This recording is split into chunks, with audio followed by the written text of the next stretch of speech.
As we've seen over the weekend, public places are bustling with people celebrating the holidays in Metro Manila, while down south, many of our kababayans are cramped in evacuation centers. Now, two different ways of marking Christmas this year, but how are officials ensuring that all health protocols are still being followed?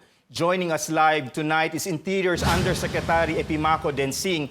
Yusek Densing, good evening. There are concerns now on the seeming leniency when it comes to implementing the safety protocols. There are fears this apparent complacency could lead to a surge of COVID cases. These fears also come amid reports of Omicron cases in the country and a steady rise in COVID cases in general. How are we addressing these concerns, Yusek? Yeah, good evening, David. Well, first of all, we're continuously monitoring, making sure that the minimum public health standards are being implemented on the ground, especially people moving around the different areas, especially in the malls. I've gone around. The only thing that I've seen violations or many violations is really the keeping the social distancing amongst people. However, if there's anything being done right now by people moving around, everybody's using the face mask.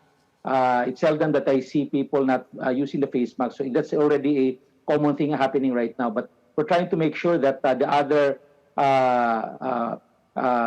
requirements of minimum public health standards is also complied with by the people on the ground. Yusek, with an uptick in cases in NCR and the other provinces, are we seeing more areas being placed under granular lockdown?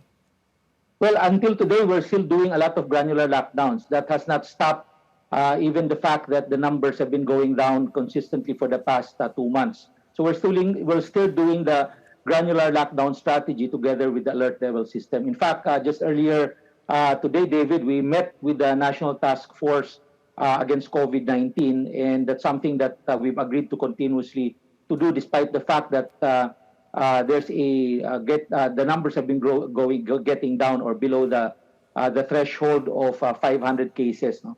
But more importantly, David, is we're already preparing, despite the fact that there's no local transmission yet of Omicron, we're already preparing for any eventuality. Right. How are we following through the enforcement of health protocols down to the barangay level, Yusek? I know you've been working closely with the local government units, with the mayors in the cities, in the municipalities, in the provinces. But how do we ensure that these are complied with in the barangay level?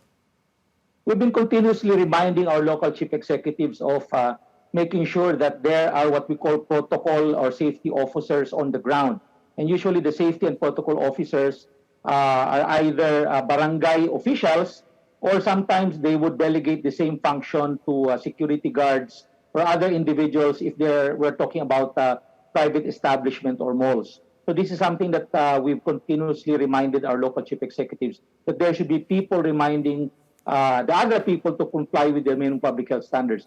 The minimum public health standards, as we always say, is the cheapest and the most effective way of not being able to spread the COVID-19 amongst us. You may say that this is maybe a concern of the health or the social welfare department, that with many of our kababayans were displaced by typhoon or that are still staying in packed temporary shelters. How are we looking into ways to ensure that there will be no outbreak of COVID in these evacuation centers, especially amid the threat of the more transmissible Omicron variant? We must remember that there are no testing facilities, there are no vaccination in these areas because these services are not available because they too were affected by the typhoon.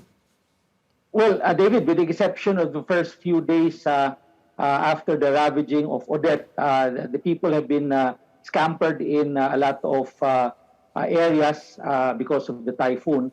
However, at present, because of the close monitoring and reminders that we have been telling our local chief executives, with the help of the Department of Health and other social welfare groups, even the private groups, we've been successful in reminding our people not to cramp up, continue to wear the face mask, even in the areas where there are people have been displaced, and more importantly, they've already kept what we call the social distancing, and a lot of sanitizers and alcohol were already provided our kababayans in the area affected by Odette.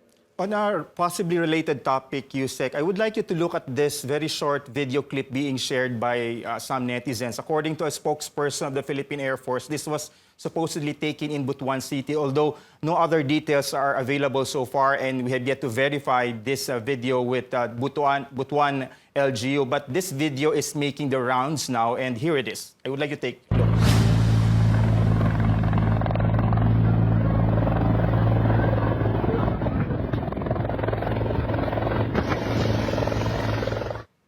Now, Yusek, we know our government agencies, particularly the security forces, have been working so hard to rush the delivery of aid in devastated communities. The Air Force spokesman I spoke to earlier, I guess, was speaking in behalf of the helicopter crew which dropped off the relief goods as shown in that video. And he said that the local government should explain the apparent disorganized distribution of relief goods in that video. Sir, how are we working with LGUs to ensure that there is not only equitable distribution of aid, but a more humane way of handing these out to typhoon survivors?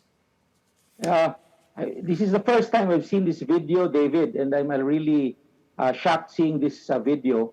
If you can give me details of this video, where it was done, what time it was, specifically where in Butuan City, we'll have to sit down and talk this out with the local chief executive of Butuan City, why this had happened.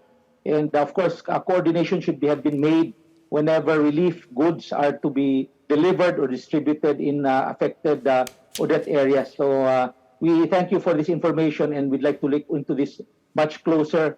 We'll talk to the mayor of Butuan City. Lastly, Yusek, there are also testimonies being posted on social media that how some donors are having a tough time distributing relief to affected areas. Some even claiming that LGUs allegedly are giving them the runaround. Of course, we are verifying these claims, but is DILG looking into these reports?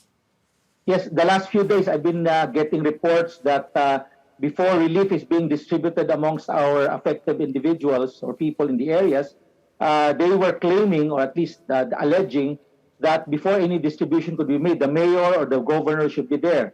And we've already reminded these people, our local chief executives through our regional offices, not to wait anymore for the politicians or the local officials for the distribution of goods.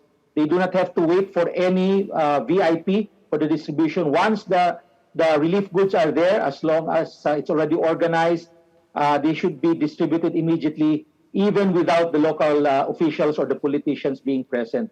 So yeah, we did receive such allegations and such news, and we've already reminded our local chief executives through the DLG's regional offices not to make a funfair or wait for VIPs before the distribution of relief goods is being done, is to be done. Maraming salamat. Yusek Epimaco Densing of DILG, thank you for joining us tonight.